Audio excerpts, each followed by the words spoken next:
Hello everyone, स्वागत है आप सभी का स्टडी विद कविता में। तो आज का हमारा टॉपिक है जो बहुत ही लॉन्ग आंसर है, जो 15 नंबर के क्वेश्चन में आता है। आप इसे ज़रूर देखें और पूरा वीडियो देखें। तो हमारा क्वेश्चन है, अगस्त कांट के प्रत्यक्षवादी अवधारणा की विवेचना कीजिए, अथवा अगस्त कांटे की प्रत्यक्षवाद की अवधारणा का आलोचनात्मक मूल्यांकन कीजिए। दूसरा क्वेश्चन है, प्रत्यक्षवाद पर कांटे के विचारों का वर्णन कीजिए। फिर अगला क्वेश्चन है, इसमें कोंत के प्रत्यक्षवाद की विशेषता पर टिप्पणी लिखिए। तो आप देख सकते हैं कि ये बहुत ही इम्पोर्टेंट क्वेश्चन है, जो डीडीयू हो, चाहे दीनदयाल उपाध्याय हो, या एसयू हो, सिद्धार्थ यूनिवर्सिटी हो, ये दोनों में पूछता है। तो देखिए, डीडीयू में सन 2013 और 15 में पूछा है, और सिद्धार्थ यूनिवर्सिटी में 17 में, 18 में, फिर डीडीयू में 19 में, 20 में पूछा है, और फिर सिद्धार्थ में 20 में पूछा है। तो लगभग ये आप चाहे मतलब डीडीयू के हों या सिद्धार्थ के हों, आप दोनों यूनिवर्सिटी के बच्चे आप लोग पढ़ सकते हैं, क्योंकि क्वेश्चन जो होते हैं वो लगभग सेम ही आते हैं एग्जाम में। तो आप स्पष्ट रूप से देख सकते हैं, यहाँ डीडीयू और सिद्धार्थ दोनों कॉलेजों में पूछा हुआ है। तो आप इसे बिल्कुल मिस ना करें, पूरा वीडियो देखें। तो यदि आप हमारा सारा वीडियो देख रहे हैं तो आपके एग्ज़ाम की पूरी 100% तैयारी जो है हमारे वीडियो से हो जाएगी। मैं आप सभी को पहले एमए फर्स्ट सेमेस्टर का जो क्या है प्रथम प्रश्न पत्र पढ़ा रही हूँ, उसके बाद से सेकेंड द्वितीय प्रश्न पत्र पढ़ाऊँगी, तृतीय पढ़ाऊँगी, चतुर्थ पढ़ाऊँगी। ऐसे करके मैं एक एक प्रश्न पत्र को सीरियल वाइज से और एक एक क्वेश्चन को पढ़ाती जाऊँगी, जिससे आप मेरा हर वीडियो देखें और आपके एग्ज़ाम की तैयारी क्या है अच्छे से हो जाए। तो कल हमने आपको दूसरा क्वेश्चन पढ़ाया था, आज हमारा क्वेश्चन नंबर 3 है, प्रश्न पत्र 1 का, और दूसरा यूनिट है। प्रथम यूनिट हमने समाप्त कर दिया पढ़ा के, आप हमारे वीडियो में देख सकते हैं। तो ये हमारा प्रथम प्रश्न पत्र का द्वितीय यूनिट का तीसरा क्वेश्चन है। तो आगे हम देखते हैं, प्रत्यक्षवाद हमारा क्या है, हेडिंग है प्रत्यक्षवाद। प्रत्यक्षवाद आगे देखते हैं, अगस्त कांट मनुष्य के मन के विकास के क्रम के बतलाया और संभवत इसलिए वह पूरे मानव समाज के इतिहास बताता है। इसे वह अलग अलग इतिहास नहीं मानता। भारतीयों के लिए एक इतिहास और यूरोपियनों के लिए दूसरा इतिहास हो, यह कांट को नहीं मान्यता था। इसी क्रम में जब वह विभिन्न विज्ञानों का वर्णन करते हैं और कहते हैं, जो पद्धति भौतिक विज्ञान में अध्ययन के अंतर लागू की जाती है, वही समाजशास्त्र में भी लागू होनी चाहिए। अर्थात वो कहते हैं कि जो भौतिक विज्ञान के अध्ययन में जो अंतरता लागू की जाती है, वो समाजशास्त्र में भी लागू करनी चाहिए वही पद्धति। सभी विज्ञानों की एक अध्ययन पद्धति होनी चाहिए, क्योंकि मनुष्य की सोच का विकास एक डिजाइन और एक क्रम से होता है। आज जब मनुष्य की सोच प्रत्यक्षवादी हो गई है, तो समाजशास्त्र की अध्ययन पद्धति भी वैज्ञानिक होनी चाहिए। समाजशास्त्र समाज का शास्त्र है, और कांटे के अनुसार समाज का अध्ययन समाजशास्त्र में प्रत्यक्षवादी अध्ययन से ही होना चाहिए। तो इसके अंतर्गत हम देखते हैं कि अगस्त कांटे जो हैं वो प्रत्यक्षवाद के लिए कहते हैं कि मनुष्य के मन के विकास के क्रम के मतलब जो संभवतः है उसको उन्होंने बतलाया है। इसलिए वो कहते हैं कि मानव समाज के इतिहास, यानी अगर मानव समाज का जो इतिहास है वो क्या है, अलग अलग इतिहास नहीं है। अर्थात उनका कहना है कि जो मानव समाज का इतिहास है वो क्या है, अलग नहीं। अर्थात जो भारतीयों के लिए जो इतिहास है वही क्या है, यूरोपियन वालों के लिए भी वही इतिहास है, यूरोपियन वालों के लिए दूसरा नहीं है। चाहे किसी भी देश के हो, सबके लिए अलग अलग क्या है, प्रत्यक्षवाद अलग अलग नहीं है, सबके लिए क्या है, एक समान इतिहास है। तो इसी क्रम में वो कहते हैं कि भौतिक विज्ञान में अध्ययन के अंतर्गत लागू की जाती है। और क्या है, ये जो है, जो सब पे नियम लागू होता है, यानी जो इतिहास भारतीयों के लिए है, ये यूरोपियनों के लिए है, तो क्या है, ये जो पद्धति है ये क्या है, भौतिक विज्ञान के अध्ययन के अंतर्गत लागू की जाती है, जो कि वही ये क्या होनी चाहिए, समाज शास्त्र में लागू लागू होनी चाहिए। और ये कहते हैं कि सभी विज्ञानों की क्या होनी चाहिए, एक अलग पद्धति होना चाहिए, क्योंकि मानव का जो सोच है, उसका विकास, डिजाइन है, जो स्ट्रक्चर है, वो एक क्रम से होता है, जबकि मनुष्य की सोच क्या होती है, प्रत्यक्षवादी हो गई है। यानी जो शास्त्रों का अध्ययन पद्धति है वो क्या हो गई है, वैज्ञानिक हो गई है। तो काम्टे के अनुसार, काम्टे कहते हैं कि अध्ययन जो है वो क्या है, समाज शास्त्र में प्रत्यक्षवादी अध्ययन से ही होना चाहिए। तो हम आगे देखते हैं कि जो प्रत्यक्षवाद है वो किसे कहते हैं। तो इस हेडिंग में हमने पढ़ा कि प्रत्यक्षवाद में हमने पढ़ा कि प्रत्यक्षवाद के नियम के अनुसार अगस्त काम्टे जो क्या है कहते हैं कि जो भारतीयों के लिए जो इतिहास है वो यूरोपियनों के लिए होना चाहिए, सबके लिए अलग अलग नहीं होना चाहिए। और जो विज्ञानों का वर्णन किए हैं, जो विज्ञानों की पद्धति है वो क्या होनी चाहिए, वो समाज शास्त्र में लागू होना चाहिए। और सभी विज्ञानों की अध्ययन की क्या होनी चाहिए, पद्धति होना चाहिए, क्योंकि मनुष्य का जो सोच है, विकास है, उसका जो स्ट्रक्चर है वो क्या है, एक क्रम से होता है, जबकि मनुष्य की सोच क्या हो गई है, प्रत्यक्षवादी हो गई है। तो हम आगे देखते हैं कि प्रत्यक्षवाद किसे कहते हैं। तो प्रत्यक्षवाद का हम अर्थ देखते हैं। प्रत्यक्षवाद का अर्थ किसी घटना को देखकर बाद में उसका विश्लेषण करके उसके विभिन्न तत्वों में पाए जाने वाले संबंधों, नियमों का पता लगाना होता है। प्रत्यक्षवाद एक पद्धति है, अवलोकन, तुलना, प्रयोग व परीक्षण, निरीक्षण द्वारा इसमें अध्ययन होता है। प्रत्यक्षवाद संकल्पनाओं के तथ्यों के अधीन करता है। पूरा का पूरा अध्ययन अवलोकन पर क्या है, आधारित है। अवलोकन वैज्ञानिक पद्धति का पहला और अंतिम चरण है। प्रत्यक्षवादी पद्धति में प्रयोग भी आता है, किंतु काम्टे के अनुसार समाज के अध्ययन में प्रयोग करना बहुत कठिन है और शायद असंभव भी है। फिर भी वह यह कहते हैं कि तुलना द्वारा अध्ययन किया जा सकता है। हम तुलना कर सकते हैं मानव समाज का पशु समाज से तथा वर्तमान में पाए जाने वाले समाज के वर्गों से। हम तुलना कर सकते हैं मानव समाज का पशु समाज से तथा वर्तमान में पाए जाने वाले समाज के वर्गों में।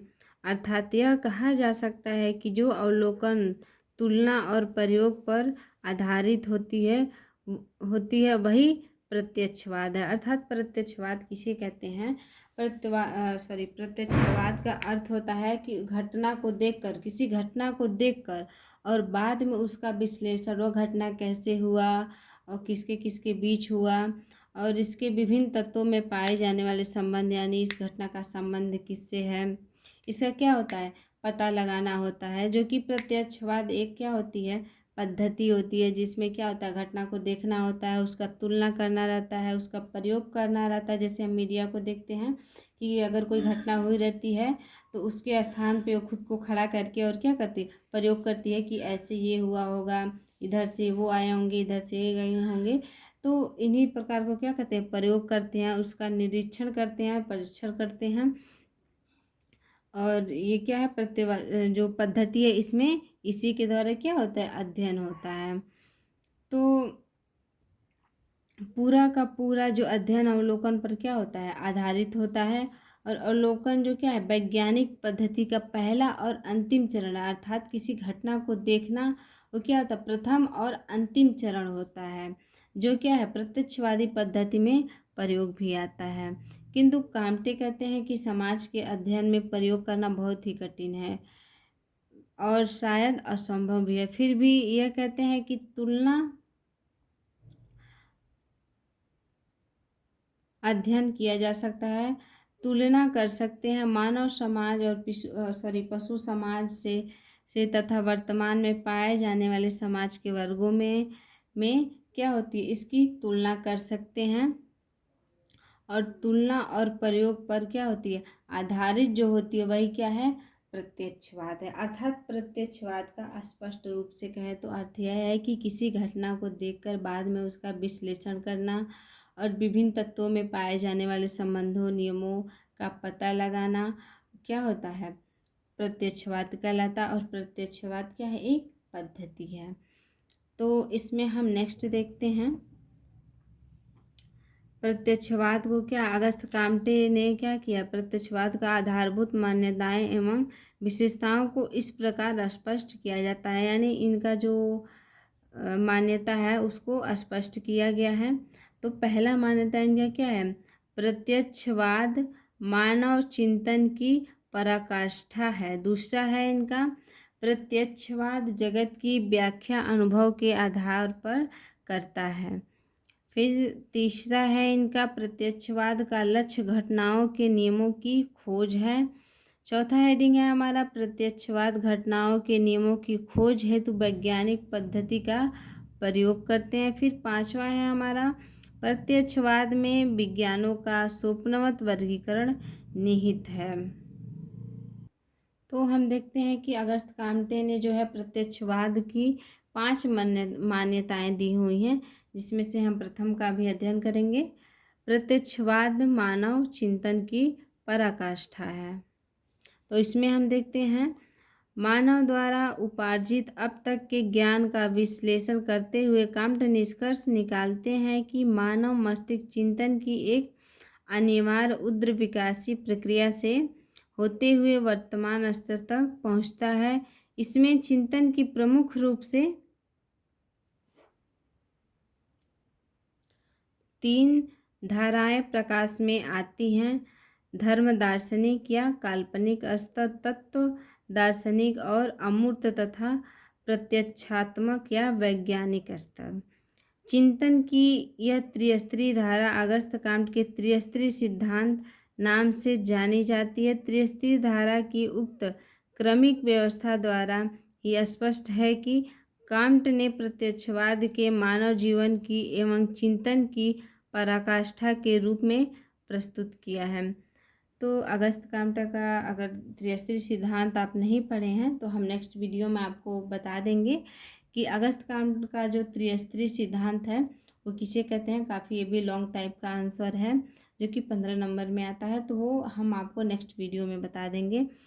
तो अभी हम देखते हैं प्रत्यक्षवाद का जो मानव चिंतन की पराकाष्ठा है, इसमें क्या है, अगस्त काम्टे कहते हैं कि मानव द्वारा उपार्जित अब तक का जो ज्ञान है और उसके विश्लेषण करने के लिए जो निष्कर्ष निकालते हैं, मानव मस्तिष्क का चिंतन अनिवार्य मतलब जो उसका चिंतन है उसको विशेष प्रक्रिया से होते हुए क्या है, वर्तमान स्तर तक पहुँचा, यानी अब तक पहुँचा हुआ है,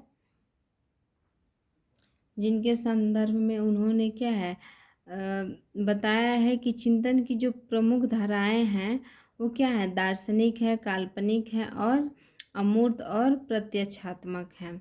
तो चिंतन की उन्होंने इसी नियम को क्या कहते हैं, त्रिस्तरीय नियम कहते हैं। तो इन्होंने क्या हुआ, यही नियम को क्रमिक व्यवस्था में क्या है स्पष्ट किए हैं और इसी को क्या कहते हैं, मानव जीवन एवं चिंतन की पराकाष्ठा में रूप में प्रस्तुत किया है।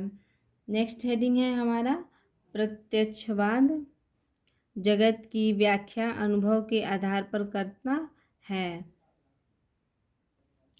प्रत्यक्षवाद अनुभव के ज्ञान का एकमात्र आधार माना जाता है। प्रत्यक्षवाद के मूल शब्द प्रत्यक्षवाद का शाब्दिक अर्थ ही है अनुभव पर आधारित। L.T. हॉबहाउस के अनुसार अगस्त काम्टे प्रत्यक्षवादी ज्ञान के आधार पर स्वरूप अनुभव के अध्ययन करता के वर्तमान अनुभव तक ही सीमित रखकर इसका व्यापक अर्थ लेते हैं। इस रूप में इसके अंदर अध्ययन तर्कता के विगत एवं वर्तमान अनुभवों के तथा इन सभी विगत एवं वर्तमान अनुभवों के तथा इन सभी ये रिपीट कर दिया है बुक में। तो हम देखते हैं, वर्तमान अनुभव के आधार पर पूर्वकालीन भावी अनुभवों के शामिल करते हैं। इसी अनुसार इसी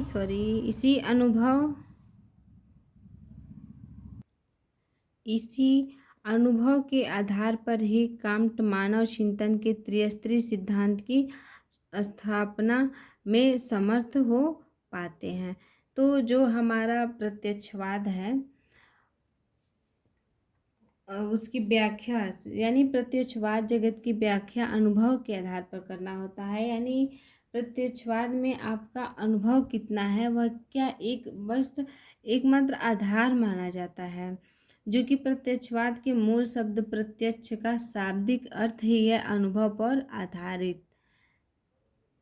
तो उन्हीं के अनुसार अगस्त कांट प्रत्यक्षवादी ज्ञान के आधार पर स्वरूप पे अनुभव के अध्ययनकर्ता का वर्तमान अनुभव तक ही कहते हैं क्या है, सीमित है, यानी व्यापक अर्थ है। और इसी अनुभव के आधार पर ही कांट मानव चिंतन के त्रिस्तरीय सिद्धांत की स्थापना में समर्थ हो पाते हैं। यानी जो प्रत्यक्षवाद का नियम है, जो हमारा क्या है, अनुभव है, अवलोकन है, उसी नियम को क्या त्रिस्तरीय सिद्धांत की स्थापना करते हैं। तो इसमें उन्होंने प्रत्यक्षवाद जगत की व्याख्या क्या है, अनुभव के आधार पे बताया है।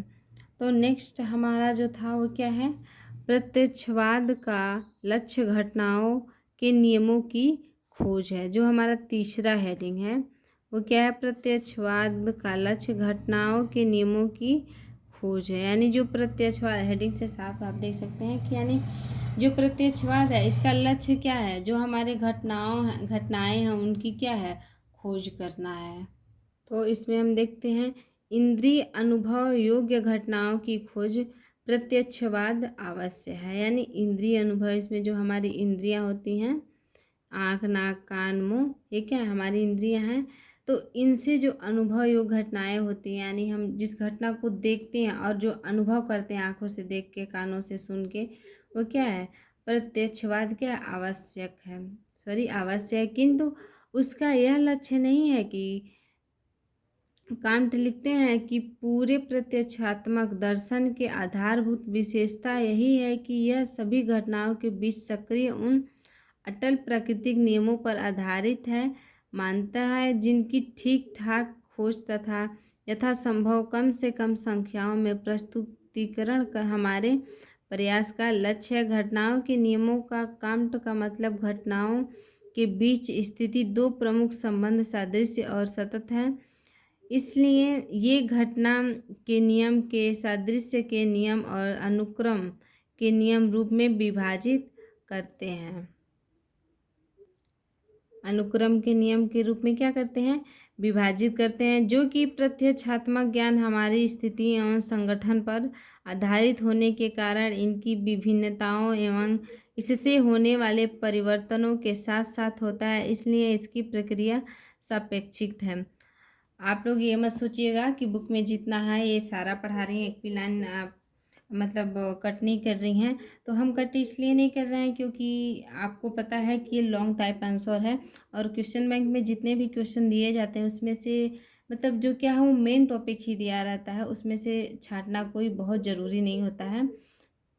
तो इसलिए हम आपको लाइन बाय लाइन पढ़ा रहे हैं और उसको समझाते जा रहे हैं। तो आप प्लीज़ वीडियो को पूरा देखें और समझें, फिर अपने कमेंट सेक्शन में अपनी राय दें। तो तीसरा जो हमारा हेडिंग था, प्रत्यक्षवाद का लक्ष्य घटनाओं के नियमों की खोज है। तो इसका तात्पर्य है कि इनमें जो हमारी जो घटनाएं हुई हैं उनका अनुभव करना, घटनाओं की खोज क्या है, प्रत्यक्ष अवश्य है, किंतु उसका यह लक्ष्य नहीं है कि दर्शन के मतलब जो उसका यह लक्ष्य नहीं है कि घटनाओं के बीच सक्रिय और प्राकृतिक नियमों पर आधारित है। अगस्त कांट कहते हैं कि माना कि मतलब ये कम शब्दों में, जैसे मान लीजिए अगर कोई घटना हुई है उसका अवलोकन मतलब कोई करता है तो उसको भले ही कम शब्दों में लिख दिया हो, लेकिन लेकिन जो क्या है, प्रत्यक्षवाद का जो ज्ञान है हमारी स्थिति और संगठन पर आधारित होने के कारण इसकी भिन्नताओं एवं इससे होने वाले परिवर्तनों के साथ साथ होता है, इसलिए क्या है, यह प्रक्रिया सापेक्षिक है। तो नेक्स्ट हेडिंग है हमारा प्रत्यक्षवाद प्रत्यक्षवाद घटनाओं के नियमों की खोज हेतु वैज्ञानिक पद्धति का प्रयोग करते हैं। यानी क्या है हमारा हेडिंग, प्रत्यक्षवाद घटनाओं के नियमों की खोज हेतु वैज्ञानिक पद्धति का प्रयोग करना। तो हम बिल्कुल करते हैं, क्योंकि जब हम अवलोकन करते हैं तो उसको देखते हैं और फिर क्या करते हैं, उसका परीक्षण करते हैं, उसका टेस्ट किया जाता है। तो क्या है, बिल्कुल ये क्या है, वैज्ञानिक नियमों पर आधारित है। हम बिल्कुल विज्ञान का क्या करते हैं, प्रयोग करते हैं। तो इस हेडिंग में हम आगे देखते हैं, प्रत्यक्षवाद घटनाओं के नियमों की खोज हेतु वैज्ञानिक पद्धति का प्रयोग करता है। अगस्त काम्ट का सूत्र वाक्य है कि जिसे वैज्ञानिक रीति से नहीं जाना जा सकता उसे किसी भांति नहीं जाना जा सकता। काम्ट वैज्ञानिक रीति का प्रयोग निम्नलिखित 3 रूप में करते हैं। पहला क्या है, अवलोकन है। अवलोकन है, दूसरा है परीक्षण और तीसरा क्या है, तुलना है। तो सबसे पहले हम अवलोकन पढ़ेंगे। तो अवलोकन देखते हैं। अवलोकन का तात्पर्य घटनाओं का स्वाभाविक रूप से उसका प्रत्यक्ष अध्ययन करना। काम्ट के अनुसार वास्तविक अवलोकन किसी सिद्धांत या नियम के निर्देश में किया जा सकता है। अर्थात अवलोकन का तात्पर्य होता है, क्या होता है, देख कर उस घटना का स्वाभाविक, अर्थात एकदम जो रियल घटना है, जो सच्ची घटना है, उसका क्या करना है, प्रत्यक्ष अध्ययन करना है। तो प्रत्यक्ष का अध्ययन का तात्पर्य क्या होता है कि उस घटना स्थल पे जाके उसका अध्ययन करना होता है और अवलोकन किया जाता है। ठीक है। दूसरा है हमारा परीक्षण। तो परीक्षण में क्या होता है, यह घटना के ऊपर कृत्रिम परिस्थितियों के प्रभाव की जांच की पद्धति है। रसायन ज्ञान केवल इसका प्रयोग करता है। यानी जो परीक्षण होता है हमारा, वो घटना स्थल पे जाके वैसे सीन क्रिएट किया जाता है। यानी मान लीजिए अगर कोई एक्सीडेंट हुआ हो या कोई घटना की गई हो, तो उस घटना स्थल पे जाके और वैसे ही परिस्थिति में खड़ा होके वैसे करके क्या किया जाता है, परीक्षण किया जाता है। लेकिन उस घटना को रियल नहीं किया जाता है, केवल परीक्षण किया जाता है। जबकि रासायनिक ज्ञान में इसका केवल क्या किया जाता है, प्रयोग किया जाता है। अर्थात तो घटना स्थल पे कुछ मिले होते हैं तो उसका क्या होता है, लैब में जाके क्या होता है, टेस्ट होता है। दूसरा क्या है हमारा, तुलना। तीसरा हेडिंग है हमारा इसमें तुलना। तो तुलना में हम देखेंगे एक सी घटनाओं का, एक ही घटना की विभिन्न दशाओं का तुलनात्मक अध्ययन करके सामान्य नियमों की रचना इस पद्धति का दायित्व है। काम्ट ऐतिहासिक तुलना के अधिकारी उपयुक्त मानते हैं। इसी कारण कुछ लोगों ने ऐतिहासिक तुलना के ऐतिहासिक पद्धति के नाम से चतुर्थ पद्धति मानते हैं। काम्टे के अनुसार अवलोकन पद्धति समाज का अवलोकन कर उससे विकास के स्तर में पहुंचाने की सराहनीय मदद करती है। परीक्षण पद्धति में वह प्रत्यक्ष परीक्षण में समाज शास्त्र का अध्ययन करने हेतु उपयुक्त मानते हुए प्रत्यक्ष परीक्षण को ही उपयोगी मानती है। काम्ट स्वयं लिखते हैं कि व्यावधिक घटनाएं विशुद्ध परीक्षण के सही वैज्ञानिक समानक होती हैं। अर्थात जो हमारा तुलना हेडिंग है उसमें हम देखते हैं कि क्या होती है, एक ही घटना स्थल की विभिन्न दशाओं की क्या होती है, तुलनात्मक क्या किया जाता है, अध्ययन किया जाता है। अर्थात एक ही घटना अगर एक ही घटना स्थल पे हुआ हो, एक ही परिस्थिति में हुआ हो, तो क्या होता है, हम उस घटना की क्या करते हैं, तुलना करते हैं। तो इसी के विषय में काम्ट कहते हैं कि अवलोकन पद्धति समाज का अवलोकन कर उसके विकास के स्तर में क्या होती है, पहुंचाने में क्या होती है, सराहनीय यानी मदद करती है। तो नेक्स्ट हेडिंग है हमारा, इसके बाद देखते हैं प्रत्यक्षवाद में विद्वानों का स्वप्नवत वर्गीकरण निहित है। हेडिंग क्या है हमारा? प्रत्यक्षवाद में विज्ञानों का स्वप्नवत वर्गीकरण निहित है। तो पांचवा हेडिंग हम देखते हैं। तो इस पांचवें हेडिंग में हम देखते हैं अगस्त कांट प्रथम संपूर्ण विद्यमान एवं संभावित विज्ञानों के मूर्त एवं अमूर्त दो भागों में बांटते हैं, यह मानते हुए कि विज्ञान अभी पूर्ण वैज्ञानिक नहीं हो सकते हैं। इस कारण वह मूर्त विज्ञानों के वर्गीकरण का ख्याल त्याग कर अमूर्त के वर्गीकरण पर ध्यान देते हैं। इनके निगाह में ऐसे कुल 6 विज्ञान है। पहला है गणित, खगोल शास्त्र, भौतिक शास्त्र, रसायन शास्त्र, जीव विज्ञान तथा समाज विज्ञान। इस प्रकार प्रत्यक्षवाद में गणित को छोड़कर प्राकृतिक विज्ञानों में सामान्यतः सरलतम एवं स्वतंत्रमय होने के कारण खगोल शास्त्र पहले विकसित होता है और फिर अपनी सरलता एवं सामान्य तथा घटती हुई मात्रा के अनुसार क्रमशः भौतिक, रसायन, जीव विज्ञान तथा समाजशास्त्र विकसित होते हैं। तो अगस्त कांट का प्रत्यक्षवाद उनकी ओर से समाजशास्त्र के लिए एक महत्वपूर्ण या कहीं अनिवार्य क्या है? योगदान है, क्योंकि इसी के चलते वे इस नए सामाजिक विज्ञान को जन्म दे सकते हैं। तो हम इसमें देखते हैं कि तो पांचवा हेडिंग जो हमारा था प्रत्यक्षवाद में विज्ञानों का स्वप्नवत वर्गीकरण निहित है। तो उसमें हम देखते हैं कि अगस्त कांट ने क्या करते हैं कि विज्ञान एवं संभावित विज्ञानों को क्या मूर्त और अमूर्त दो भागों में क्या करते हैं? बांट देते हैं, जिसमें मूर्त का ख्याल वो क्या करते हैं? त्याग देते हैं और अमूर्त पे ध्यान देते हैं। तो अमूर्त में उन्होंने 6 विज्ञान है, जैसे क्या है?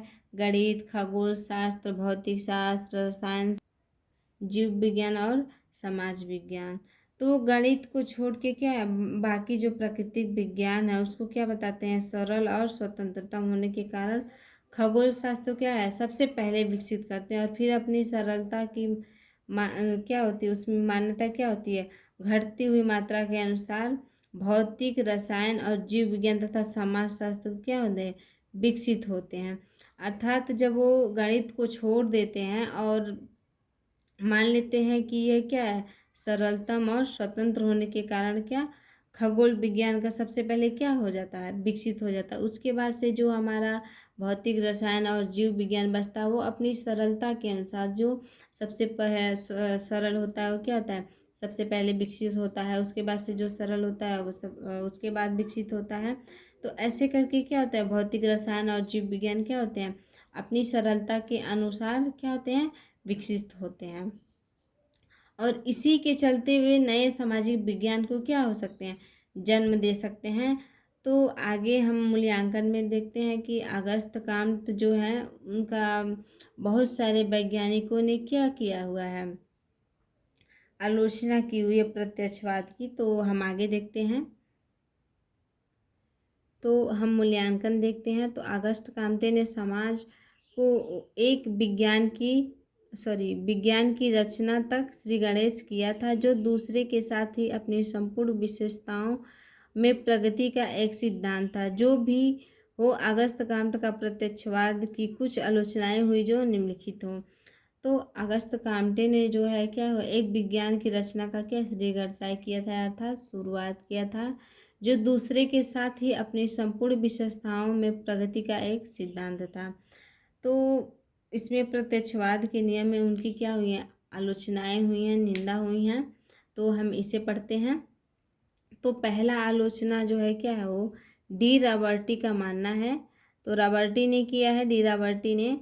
तो उन्होंने माना है कि कांट के प्रत्यक्षवाद का दोष है कि उससे जितना अधिकतम महत्व संशयनात्मक तथा दार्शनिक विचार धारा को दिया गया, उतना ही अधिक महत्व विश्लेषणात्मक या वैज्ञानिक विचार को नहीं दिया गया। और इसी के संबंध में जो क्या है स्पेंसर का मत है कि स्पेंसर की निगाह में अगस्त कांट का यह कथन सत्य नहीं है कि विचार ही जगत को नियंत्रित एवं व्यवस्थित करता है। स्पेंसर की निगाह में समाज को नियंत्रित एवं व्यवस्थित करने वाला भावना है। अर्थात स्पेंसर कहते हैं कि अगस्त कांट का कथन सत्य नहीं है। उनके हिसाब से विचार ही क्या करता है, जगत को नियंत्रित करता है, जबकि स्पेंसर का मत है कि स्पेंसर का मत है कि समाज को नियंत्रित करने के लिए क्या होनी चाहिए, भावना होनी चाहिए। तो उसके बाद से हम तीसरा देखते हैं। एच हाकडिंग का आरोप है कि कांट ने प्रत्यक्षात्मक ज्ञान को व्यवस्थित करने का प्रयत्न तो किया, किंतु उन्होंने इस ज्ञान का आधारशिला को खोजने का प्रयास नहीं किया। आगे देखते हैं बोगाडिस। तो बोगाडिस का आरोप है कांट ने प्रत्यक्षवाद के मानव चिंतन की पराकाष्ठा मानने की गलती की है और चिंतन की चौथी रीति के निरूपित करने में असफल रही है। तो इन संपूर्ण क्वेश्चन को हम पढ़ने के बाद, संपूर्ण घटनाओं को, अनेक जो हमारे समाजशास्त्री हैं उनकी आलोचनाओं को पढ़ने के बाद ये निष्कर्ष निकलता है। तो हम इस निष्कर्ष को देखते हैं। तो निष्कर्ष के रूप में हम यह कह सकते हैं कि अगस्त कांट के प्रत्यक्षवाद की जो भी कमियों रही हो, किंतु इस बात से इनकार नहीं किया जा सकता है कि इनमें परावर्ती समाजशास्त्र पर अपनी अमिट छाप छोड़ी है। प्रोफेसर गिलबर्ट मरे कांट के प्रत्यक्षवाद की प्रशंसा में लिखते हैं कि जो भी हो, कांट के विचार इतिहास की एक महान शख्सियत थे और प्रत्यक्षवाद अपूर्ण होते हुए भी अपने युग के लक्षणों एवं कुछ अस्थायी तथा अति महत्वपूर्ण सच्चाइयों का दिग्दर्शन कराने वाला एक महान संगत व्यक्ति है। अर्थात इसका निष्कर्ष ये निकलता है कि जो हमारे गिलबर्ट प्रोफेसर जो हैं वो कहते हैं कि अगस्त कांट के प्रत्यक्षवाद में चाहे जो भी कमियां रही हो, इस बात से वो इनकार नहीं किया जा सकता। यानी इसमें कमियां हैं, इस बात से क्या इनकार नहीं किया जा सकता। लेकिन प्रत्यक्षवाद की प्रशंसा में लिखते हैं कि कांट के जो विचार इतिहास की क्या है, एक महान शख्सियत है। वो क्या है, इतिहास के वो एक महान शख्सियत थे और प्रत्यक्षवाद अपूर्ण होते हुए भी अपने युग के लक्षणों एवं कुछ अस्थायी अति महत्वपूर्ण सच्चाइयों का दिग्दर्शन कराने वाला एक महान व्यक्तव्य है। यानी मार्गदर्शन करने वाला क्या है, व्यक्तव्य है। तो इसी के साथ हमारा क्वेश्चन समाप्त होता है। आपने देखा कि एक लॉन्ग टाइप आंसर है। तो आप इस क्वेश्चन को पूरा देखें और अच्छे से अध्ययन करें। तो अगर एग्ज़ाम में आते हैं क्वेश्चन तो आपका 15 नंबर आना तय है। टिल देन बाय बाय, मिलते हैं नेक्स्ट वीडियो में।